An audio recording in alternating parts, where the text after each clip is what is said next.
नमस्कार मित्रांनो, मी भावेश आणि भावेश कदम व्लॉग्स या आपल्या यूट्यूब चॅनलवर आपल्या सर्वांचं पुन्हा एकदा सहर्ष स्वागत करतो। मित्रांनो, कालच आपण गुढीपाडव्याचा दिवस साजरा केला आहे आणि हिंदू नववर्षाला सुरुवात केली आहे। मित्रांनो, पाडव्याच्या दुसऱ्या दिवशी अलिबागमध्ये शिड्यांच्या होड्यांची शर्यत रंगली आणि ही शर्यत पाहायला मी आलो आहे मुंबईवरून अलिबागमध्ये। अलिबागच्या कोरलाई गावामध्ये आहे आणि आज जी काही शिड्यांची होड्यांची शर्यत इकडे रंगणार आहे ती सगळी आपण आज पाहणार आहोत, अनुभवणार आहोत आणि खूप सारी मस्ती आणि धिंगाणा करणार आहोत। पण ही परंपरा आहे, संस्कृती आहे, ती आपण जपतच आपण सगळं अनुभव घेणार आहोत। तर मित्रांनो, या परंपरेबद्दल, या संस्कृतीबद्दल अधिकाधिक जाणून घेऊया आजच्या आईवडिलांकडून। तर ते आता माझ्यासोबत आहेत, तर त्यांच्याशी भेटतो आणि त्यांच्यासोबत संवाद साधतो आणि थोड्याच वेळात आपण इकडून कोरलाईमधून आग्रावच्या दिशेने जाऊ, जिथे शिड्यांची होड्यांची शर्यत रंगणार आहे। ही आमची परंपरा म्हणजे ती कारळेश्वरा देवी आहे ना, त्या कुलदैवत आहे। तर ते पहिला मान त्यांचा पिढ्यानपिढ्या म्हणजे पूर्वजनांपासून तर चौल आग्रावला झालंय। ते गाव माझं माहेर आहे आणि त्यांची परंपरा ही म्हणजे त्या परंपरेचा विसर हल्लीच्या पिढीला विसर नाही पडावा म्हणून ही शर्यत आहे ना, ती पूर्वी लोक मशीनवर नसत मच्छी पकडायला जायची, ते शिडांच्या घोड्यावर जायचे। सो ती त्यांची हे होती। आता यंत्रणाच्या दृष्टीने मशीन निघाली त्याच्यामुळे ते मशीन आणतात, पण ती शिडांची म्हणजे ती पूर्वीची पद्धत आहे ना, ती आताच्या लोकांना ती नवलाई वाटते म्हणून ती बघण्यासाठी ही परंपरा ते चालू ठेवण्यासाठी म्हणजे जे राजचं मामाचं गाव आहे म्हणजे माझं माहेर आहे तिथे त्यांची ती शर्यत असते आणि ती बघण्यासाठी कोरलेमधील एक खोडी आहे, आधी तिकडच्या 8 खोड्या आहेत, असं म्हणजे त्यांची ती शर्यत आहे, त्यांची झुंजची पाण्यातली शर्यत आहे।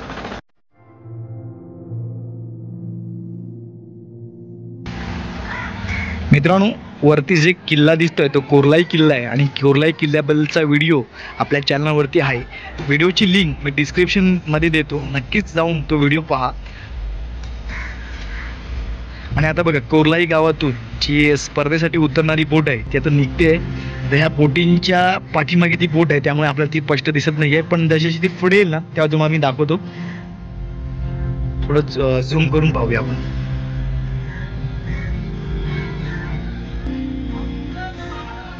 हे बघा, हे जे बसलेले लोक आहेत ना एका टी शर्ट घालून, ती त्यांची स्पर्धेसाठी उतरलेली बोट आहे। आता हिच्या पाठोपाठ आपल्या बोटी सगळ्या निघतील।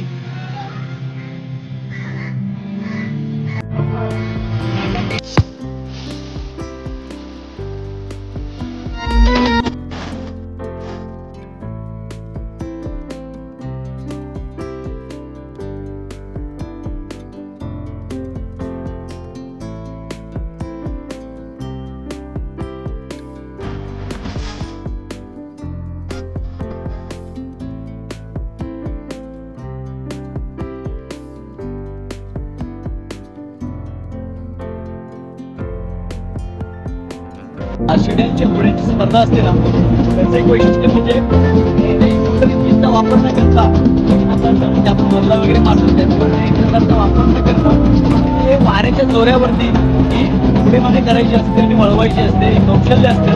यात बऱ्याचदा बोट पलटण्याची शक्यता असते।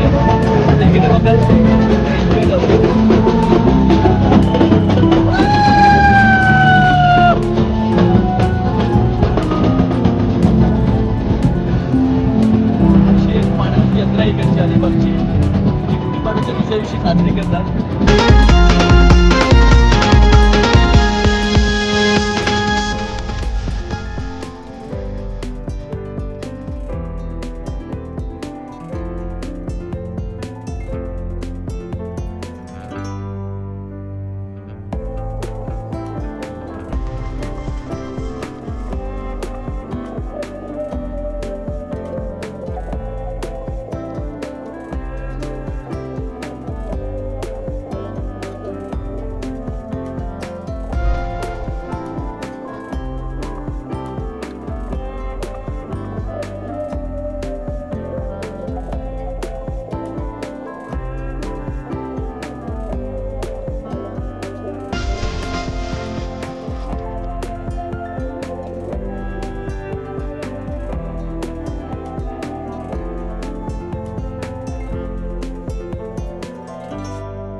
ब्लॉग तुम्हाला कसा वाटला नक्कीच कमेंट्स करून नका. त्यासोबत लाईक शेअर आणि चॅनलला सबस्क्राईब करा. भेटूया असे एका नवीन व्हिडिओसोबत. Tata bye bye.